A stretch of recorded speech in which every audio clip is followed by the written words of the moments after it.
With 3 moderately successful mini-albums under their belts and a small but loyal fan base established, GWSN were well on their way to stabilizing their burgeoning careers. But following the release of their third EP, The Park in the Night Part 3, member So-So would go into hiatus, and GWSN's activities would come to a sudden, screeching halt. For months, their social media accounts would lay barren, and their fandom grew, would eventually start asking questions. But let's take the narrative back a bit. First, we need to understand how we got here. Up to this point in our story, GWSN had a YouTube channel that would upload content regularly. We'd get behind-the-scenes content featuring solo blogs or various other activities that the members were involved in at the time. We'd also get some company-funded variety content, and their Twitter account was doing fairly well at maintaining their online presence. But toward the end of 2019, post-Red Sun promotions, all of this content would slowly taper off. Fans would put together several online campaigns directed at their company, who was now suddenly calling themselves the Wave Music Group, following the previous name change from Miles Entertainment in 2020 for some reason. Since this was, like many others before it, a decision that was never fully explained even to this very day, fans were both bewildered and rightfully quite pissed off. What was happening with GWSN? They'd gone from having 2 well-produced, high-quality comebacks a year, with occasional variety appearances, and a multitude of online content such as dance and vocal covers, to suddenly getting paid dirt and then vanishing from the K-pop industry for a full year at the very worst point in their careers, their rookie years. Very few rookie groups can survive this kind of treatment, and I've never understood why some companies decide to just shit away the best and most profitable years of their artists' careers by fucking up the most important parts of it. As stated in Part 1, GWSN debuted in 2018, and were still amidst the process of fortifying their fandom when they suddenly stopped releasing music for seemingly no reason at all following the release of their third EP. When they finally did return with new music, it was almost a whole year later, 280 days to be exact. The Park in the Night Part 3 was released on July 23, 2019. The Keys, their fourth EP, wasn't released until April 28, 2020. It would be accompanied by their fourth title track, Bazooka, which would go on to become the first music video of theirs to get over 25 million views. The Keys would also go on to sell 6,879 copies, a slight bump up from their previous EP. This comeback era granted us with bops like Airless Wonder Boy and After the Bloom.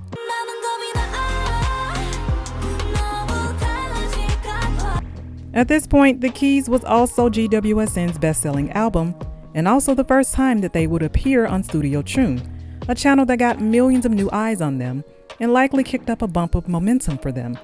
Bazooka was an April release and dropped so early in the year that they likely could have had another comeback before the end of the year to capitalize on that slight momentum from Studio Tune. After all, why waste such precious promo? Well, this is where the first major setback would come for GWSN. And for this, I almost can't put all of the blame on the company here, because Bazooka had the misfortune of being released during one of the worst years for K-pop as a whole, the COVID era. Though this year in particular was a rough one for many groups, and I understood the company's lack of resources, it's still no excuse for the year-long hiatus that would come afterwards. I was willing to give the wave a break during 2020. No one foresaw the pandemic coming in the way it did and putting an absolute halt to the entire world, and thus so many groups fell apart in its wake. But what about 2021? GWSN would only release a single comeback with their fifth EP, The Other Side of the Moon, and their fifth title track, Like It Hot. This was also their first comeback following So-So's return from hiatus. With this EP, the group would experience another great milestone and go on to outsell their previous EP with 8,626 copies, the highest number of albums that they had sold thus far. This was oddly fortuitous for them. They were a smaller group that not only somehow managed to survive the pandemic, and went on to get a large bump in sales during a time when smaller groups were disbanding left and right. Though Like It Hot was visibly one of their more cheaper music videos, the song itself was pure quality. And that, in my opinion, is all that really matters, because in the end, these ladies were still managing to outsell themselves against all odds. This was a small win for them, a sign that they could still be profitable if only the wave had just continued to push onward. What, you may ask, did they decide to do instead? Well, I'm afraid this is where we reach the final impasse in GWSN's journey. Like It Hot would be their final comeback as a group. Following this comeback, their most successful era, the group would seemingly go into a total hibernation.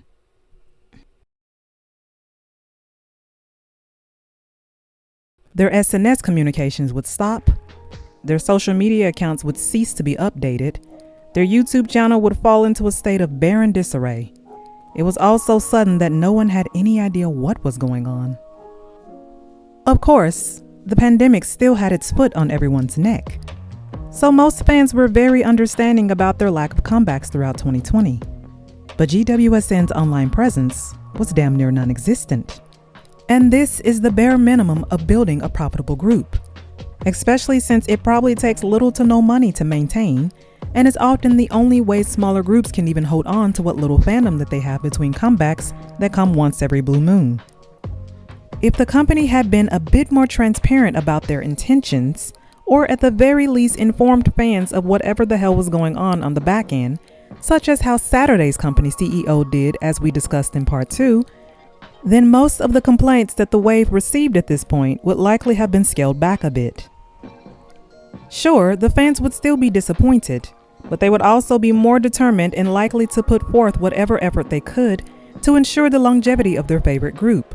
When a fandom, no matter how big or small, is determined to make shit happen, they can and will make shit happen. For example, if the wave were out of money to fund GWSN's next album, then why not put together another Make Star campaign? The fandom was willing to support the first one, so I see no reason why they wouldn't have donated to the second one. If the wave had had the members continue to post whatever content they could on their main channel, just to keep their existing fandom satiated, then that alone could have been miles better than just leaving their fans in the dark. Sometimes, even a simple vlog with little to no editing can be enough to further endear an audience to their favorite idol. The members of GWSN were effortlessly charismatic and entertaining as a group unit in their behind-the-scenes footage. Sometimes, all it takes is for a company to just give the idols a camera and leave them to their own devices. It doesn't always take some rigid, scripted variety content to bring out the best of an idol or a group. Look at Woo-ah. One of their earliest pieces of content as a group was this mini sitcom they filmed with Hong Jin-ho. The girls were pretty much allowed to just be themselves, showing off their excellent comedic timing, their individual charms, and a good majority of that series was improvised. This likely took very little funding.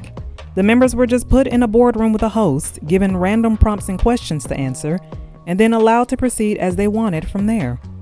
Ultimately, this variety miniseries succeeded in doing what it set out to do, in my opinion. It pushed the girls' personalities to the forefront, thus allowing them to show that their music isn't the only reason for their fandom to stick around. The members themselves also come with a package alongside great music. Woo-ah is an example of a group that started small but slowly crept themselves further and further up, with each album pulling in more numbers than the one before it. Another group that took this course of action is one even newer than Woo-ah and GWSN, 50/50. These ladies have managed to crash into the industry so hard and fast that I don't think anyone was expecting them to attract the massive amount of attention that they've managed to snag in the short amount of time that they've managed to do it.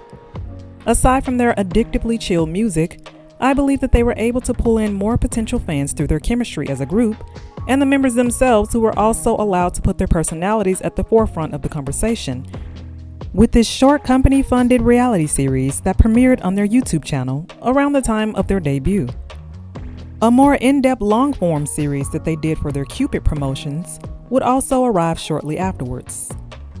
Both series gave the members a chance to show off various sides of themselves to the fandom, from funny to serious to emotional. Neither of these groups needed to appear on some big-name variety show to endear themselves to the public. They didn't need Running Man or Knowing Brothers to allow them to show off how entertaining and charming they can be. All they needed was for their companies to sit the hell down, give them a camera, and simply let them shine on their own terms. The wave could have learned from this when GWSN were between comebacks. and could have prevented that year-long hiatus of no content. All it would have taken was a bit of care and effort. Two things that the Wave no longer seemed to want to give GWSN by the end of 2019. GWSN is not Blackpink or BTS. They can't just vanish into the abyss for an entire silent year and then randomly reappear expecting a large fandom to be waiting for them. Only the loyal few were still asking about GWSN in their sudden absence, and I was one of them. I remember scouring the internet for any sign of life, seeking other like-minded fans in pursuit of the truth behind GWSN's sudden vanishing act.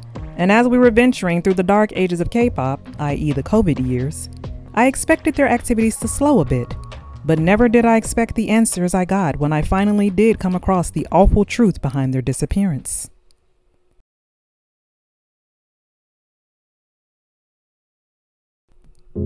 On October 20th, 2022, one of GWSN's former producers would reveal that their company was gone. Now, when I first heard this, I thought the man was trolling. How the hell does a company just vanish? What does that even mean?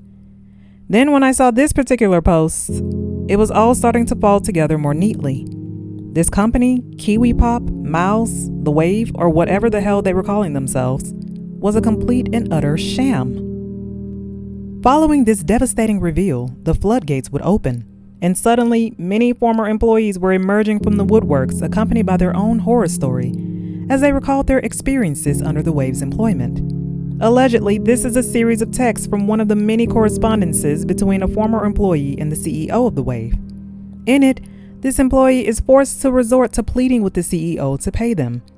How could you, a supposedly reputable company, have your employees be forced to go out of their way to track you down, asking for money that you know damn well you owe them? Amidst this leak of incriminating texts, Swain Lee, one of GWSN's former producers, would drop this update, where he would go into detail about his time at the company before finally answering the question that everyone in the fandom was asking. According to him, he had not been paid for his work during their final EP, and thus had no intention of working any further with the company. He wished the members well on their future endeavors and pretty much bid his own farewell, because there was simply nothing else he could say on the matter. This pretty much put the last nail in the coffin for the group as a whole, because now it was pretty clear that if the company couldn't or wouldn't pay any of their employees and producers, then it was quite obvious that the group was now under the looming threat of an unofficial disbandment. And this, I feel, is the worst kind of disbandment.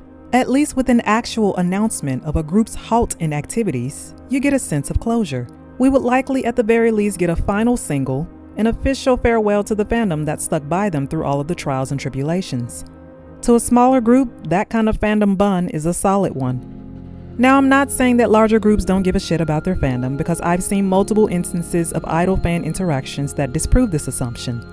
I'm sure many of these idols genuinely are grateful for their fandom, so I'm not going to sit here and pretend that I know which ones are and aren't, but it would be disingenuous for me to act as if none of them do.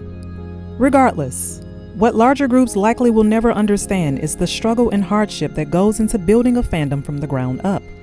This is unlike any other journey in K-pop, in my opinion. For groups that don't already have company stands waiting to buy anything they put out, and with the odds already stacked against so many groups considered underdogs in the industry, getting that first win is no small feat.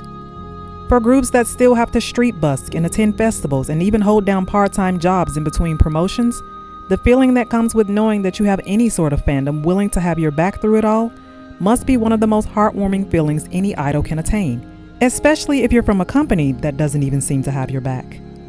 With GWSN's disbandment, none of us saw it coming. One moment they were on the rise, picking up steam in the industry. The next second they were gone, leaving their fandom to languish in the aftermath with little to no warning, almost as if someone ripped a band-aid away from a fresh wound and then refused to disinfect it afterwards. With a proper disbandment, you get to prepare yourself for the inevitable and buy any albums that remain available for purchase, so that you as a fan can look at that album on the shelf and recall the happier times you spent with your favorite group. Unfortunately, GWSN's fandom wasn't even allowed that much. To this day, it's next to impossible to find a GWSN album anywhere, especially since most of them are now officially and probably permanently out of print. The albums that do still exist on the internet are all used copies, offered for resale by vendors or individuals for an insane amount of money. Amazon still has a select few for sale, but once those are gone, well, I guess the rest of us who are robbed of a chance of ever owning a GWSN album will be shit out of luck. The company would eventually close its doors sometime in 2022, though no official date announcing its closing has ever been released. Their Instagram page resembles a shrine now, forever trapped in time, housing remnants of their final comeback era to remind us of just how easy a group can simply cease to exist. One of their final posts is an ironic one, being a congratulatory birthday nod to Mia, one of the members that they would end up fucking over in the worst way.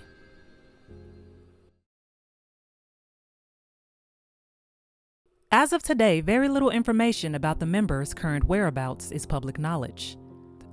All of the ladies, at the time of this upload, filed a joint lawsuit to be released from their contracts from the Wave Music Group and have since gone on to open individual Instagram accounts.